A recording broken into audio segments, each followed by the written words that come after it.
What's up, you guys? Welcome back. Today I am so excited. We are in my bathroom instead of my beauty room because we are going to be doing a little hair tutorial, and this is honestly the easiest hair tutorial you're ever going to watch. I'm telling you, it's so simple, it's so easy, and it's heatless, so it doesn't require using any heat on your hair. I'm going to show you guys how I get my overnight heatless curls. Whenever I shower at night and go to bed with wet hair, this is the style that I do because it's so easy, and you wake up in the morning and your hair is already done. So if you're on a super busy schedule, you don't have time to do your hair, but you still want something that's gonna look nice, this is a great style for you. Or if you just want something that looks nice without having to use heat, this is also a great option. So big shout out to Sephora for partnering with me on today's video. Make sure you guys subscribe to my channel if you have not already, and hit the little bell right next to the subscribe button so you can be notified of all my future uploads. And without further ado, let's go ahead and get started. All right, so first things first, I'm gonna show you guys how I prep my hair for this style. This is the most important part, whether you're doing this style or literally any hairstyle. Properly cleaning and clarifying both my scalp and my hair has completely changed my hair game. For years, my hair was just so dull and flat and weighed down, and I just assumed it was my hair, but it wasn't. It was the products that I was using on my hair. And once I started to really take care of my scalp and eliminate product buildup from my hair has been so much more bouncy. I don't have any extensions or anything in now, and I have very fine hair. So when it's weighed down, it is just like flat as a board. And I feel like people always forget about the importance of taking care of your scalp because that is where your hair grows out of. So the first product I go in with is from Amika, and this is the Reset Charcoal Detoxifying Scalp and Cleansing Oil. This is incredible, and I apply this directly to my roots when my hair is dry before I get in the shower. So it's like a pre-treatment for my hair,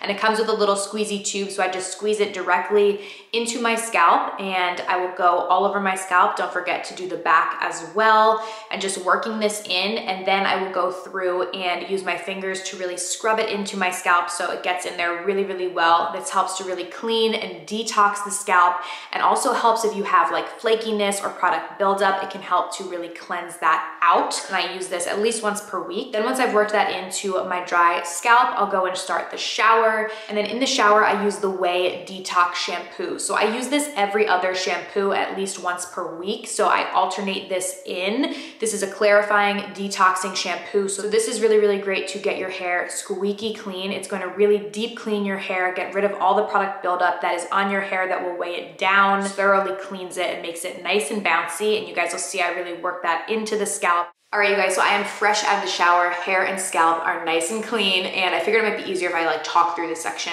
with you guys because this is basically how I do the main part of the curls. So I'm just gonna take my hair down. Ideally, you wanna do this with damp hair, not like soaking wet hair. So I'll normally leave my hair like up in the towel like this for like, I don't know, 20 minutes or so before I go ahead and do this. You don't want your hair to be like soaking wet right out of the shower and then go in immediately to do this because it might not dry all the way overnight. I'm just gonna go through and brush my hair. And you wanna make sure that you're using either a brush that is made to be used on wet hair, or you can use a comb. You don't ever wanna be too rough with damp hair. You'll notice that like when I brush mine, I kind of hold it and then I'll like lightly brush it. All right, I've pretty much got my hair all smoothed out. Now what you wanna do is part your hair however you normally part it. So for me, for this look, I personally think it looks best with the center part. It just gives that more like mermaid effect. But however you part your hair is completely fine. So I just use my fingernails. Nice perk of having long nails is you can use it as a comb to part your hair. So I'm gonna part my hair where I normally do, right down the center, and then separate my hair on both sides. All right, we're gonna start with this side first. I'm just smoothing it completely one last time. And now you're gonna wanna grab whatever you're gonna use to secure your hair. So I like to use these tiny little like rubber band things to secure my braids overnight, just because my hair's on the thinner side. So if I use a bigger one, it will take me like 100 years to wrap it around. So I just use tiny ones. You can really use whatever you want, doesn't matter. I'm gonna separate my hair into like a back section and a front section. I normally do the back section first. Take it, separate it into 3 different pieces and just do a traditional braid. You are gonna want to pull it each time pretty tight. So keep pulling it up so it's tight. You don't want this to be a loose braid. You definitely want it to be on the tighter side so you can get those more defined curls. So I'll go down about that far, and I'll leave this bottom part out. It adds to the more beachy kind of effect that your hair will get. And then I'm just securing it with the little band. Then you're gonna take the front section, The back section's a little bit easier. I feel like always the front section, because that's gonna be the pieces right in front of your face. You want it to look right, obviously, and my hair is angled. So I have these shorter pieces here that I have to like somehow work in, and then goes to like longer pieces. So I'm gonna section it out again in 3 parts. And I always like to make sure that the first section that's by my face is the one that goes under first, like that. And then continue the braid down, again, keeping it as tight as we can.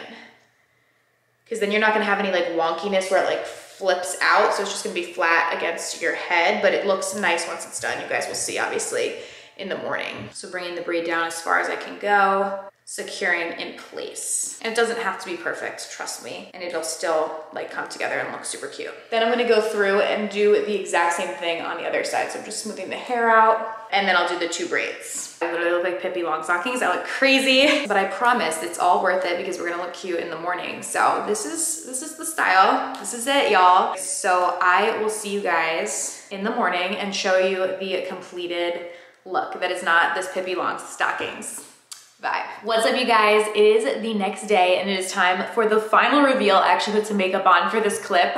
These braids look like they have been through the ringer now since I slept on them and everything else. So let's go in. I normally actually do the back ones first. I'm just gonna slide these little guys off and then unravel the braids.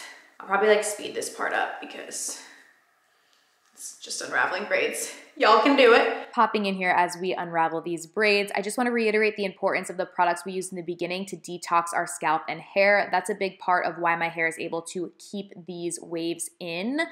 Without it, your hair is just gonna fall flat from product buildup and gunk on your scalp. All right, so now I got all the braids out and you guys can see we have all these pretty waves, but I like to just like floof it around. Like I normally will just go like this to kind of air them out because they get all kind of like caught together just because they've been in those braids so long. So I like to separate them out, give my hair a little body. Sometimes I'll like throw my head over and back just to give it some more volume on top. Okay, so once I have my hair kind of like floofed to how I like it, and it does kind of get a little bit looser as the day goes on, I like to go in with some sort of hairspray. One of my favorites is from Moroccan. This is the Luminous hairspray. You can get this at Sephora and just do a light spritzing on my hair. You really don't need to use too much hairspray. Less is more with the hairspray, and really if you use the proper products that aren't gonna like weigh down your hair, so your hair isn't coated with all this like silicone and stuff, it holds styles a lot better, at least in my experience. So I'm gonna go in and spritz with hairspray. And a lot of times too, I'll hold the hair up like this and I'll spritz it while it's up. And then when you let it down, it kind of adds like instant volume. So I like to kind of do that. And I like my bangs in the front to be a little bit more straighter on my face, but if you don't want that and you want them to also be curly, you can, instead of doing that under, when I was braiding it, how I put that front part under, you can put it up and then it'll be a little bit more curly. I just like the way it looks when it's a little more straight here and then it goes into the curls, but that's really it. And this is like my favorite go-to heatless style. Still looks really pretty, but you don't have to use any heat on your hair, and it's also a time saver because you literally just sleep and then it's done. And this will last on my hair for like 2 to 3 days before my hair is like straight again. So I love this style. I hope you guys enjoyed today's video. I'll have all the products that I talked about listed down below. So check down below in the description box if you're interested, and I'll see you guys very soon in my next video. Bye.